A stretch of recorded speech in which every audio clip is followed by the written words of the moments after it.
सांगा, सांगा, सांगा आज काय बनवायचं तर आज आपण बनवूयात कोणतंही केमिकल आणि प्रिझर्वेटिव्हचा वापर न करता मार्केट स्टाईल पिझ्झा सॉसची रेसिपी आज आपण घरी बनवून तयार करणार आहोत. तसं या सॉसला घरी बनवणं काही फार अवघड नाहीये.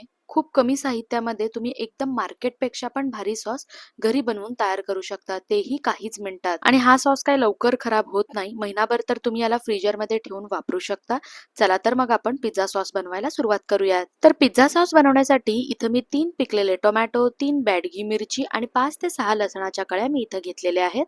तर इथं मी या टोमॅटोना स्वच्छ पाण्याने धुवून घेतलेला आहे. आणि जेव्हा कधी आपण सॉस बनवण्यासाठी टोमॅटोचा वापर करतो ना, तर जे टोमॅटो आपण वापरणार आहोत ती एकदम पिकलेली असावीत. ह्या गोष्टीची तुम्हाला इथं काळजी घ्यायची आहे. आणि सॉसला एक छान असा कलर आणण्यासाठी आपण इथं बॅडगी मिरचीचा वापर करत आहोत. तर आता आपण हे सर्व साहित्य सॉस बनवण्यासाठी घेतलेलं आहे.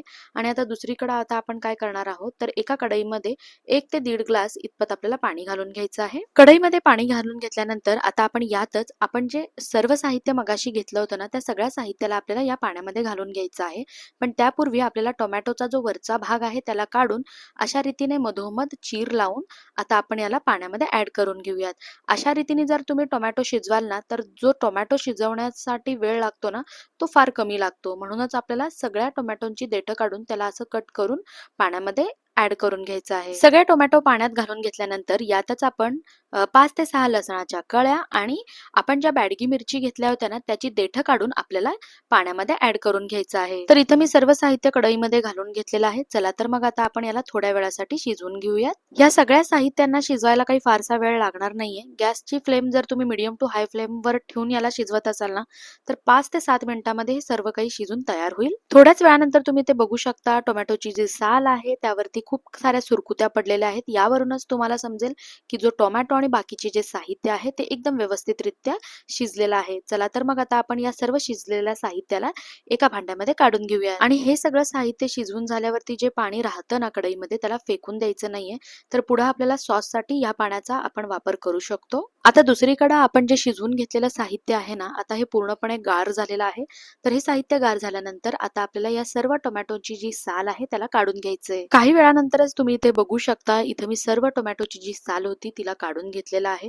शिजवल्यानंतर टोमॅटोची जी साल आहे तिला काढायला काही फारसा वेळ लागत नाही. आता आपल्याला या सर्व साहित्याला मिक्सरमध्ये वाटून घ्यायचं आहे. त्यासाठी इथं शिजवून गार केलेलं हे जे साहित्य आहे याला आपल्याला मिक्सी जारमध्ये ट्रान्सफर करून घ्यायचं आहे. तर हे बघा, इथे मी सर्व साहित्य मिक्सी जारमध्ये ट्रान्सफर करून घेतलेलं आहे. तर यातच आपण 2 टेबलस्पून एवढं पाणी घालून आता याला झाकून एकदम बारीक असं वाटून घेऊयात. तर हे बघा, इथं मी सर्व साहित्याला एकदम बारीक असं वाटून घेतलेलं आहे. आता आपल्याला या मिश्रणाला थोड्या वेळासाठी साईडला ठेवायचं आहे. आणि दुसरीकडे इथे मी गॅसवर एक पॅन चढवून घेतलेला आहे. पॅन गरम झाल्यानंतर यातच आपण 2 ते 3 टेबलस्पून एवढं तेल ऍड करून घेणार आहोत. तेल गरम झाल्यानंतर यातच आपण 1 टीस्पून एवढं एकदम बारीक चॉप केलेलं लसूण ऍड करून घेऊन याला 2 ते 3 मिनिटांसाठी इथं आपल्याला छान असं भाजून घ्यायचंय. काही वेळानंतर तुम्ही ते बघू शकता, जो लसूण आहे तो खूप चांगल्या रीतीने भाजलेला आहे. तर यातच आपण 2 टेबलस्पून भरून एकदम बारीक चॉप केलेला कांदा आपल्याला इथं घालून घ्यायचा आहे. जसं की तुम्ही पाहिलंच असेल, मार्केटमधल्या पिझ्झा सॉसमध्ये जी तेलाची क्वांटिटी आहे ती हलकीशी जास्त असते.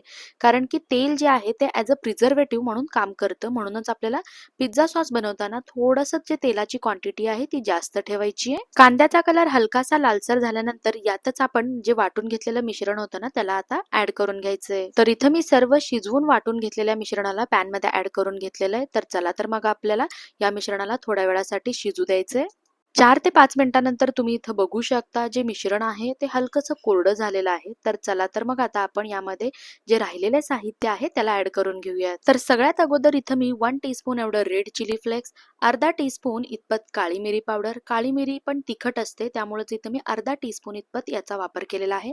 याचबरोबर 1 teaspoon mix herbs, 1 teaspoon soya sauce आणि 1 टेबलस्पून एवढं टोमॅटो केचप याच्यामध्ये ऍड करून घेतलेला आहे. ह्याचबरोबर सॉसला हलकासा तिखटपणा यावा यासाठी इथं आपण अर्धा टीस्पून एवढं रेड चिली पावडर आणि चवीनुसार मीठ घालून आता आपण या सर्व साहित्याला सॉस बरोबर मिक्स करून घेऊया. थोड्याच वेळानंतर तुम्ही इथे बघू शकता, सगळं साहित्य व्यवस्थितरित्या मिक्स करून घेतलेलं आहे. तर यातच आपण 1 टीस्पून इतकं लिंबाचं रस आणि 1 टीस्पून एवढं साखर घालून याला पुन्हा एकदा व्यवस्थितरित्या मिक्स करून आता आपण याला थोड्या वेळासाठी पुन्हा शिजवून घेऊयात. कोणत्याही प्रिझर्वेटिव्हचा वापर न करता जर आपल्याला ह्या सॉसला काही दिवसासाठी स्टोअर करायचं असेल ना, तर तुम्हाला ह्यामध्ये लिंबाचा रस घालणं फारच बरेच गरजेचं आहे. आणि मिश्रण शिजवताना जर थोडंसं घट्टसर दिसत असेल तर तुम्ही याच्यामध्ये 2 ते 3 टेबलस्पून पाणी घालून त्याला थोड्या वेळासाठी शिजून घ्यायचंय.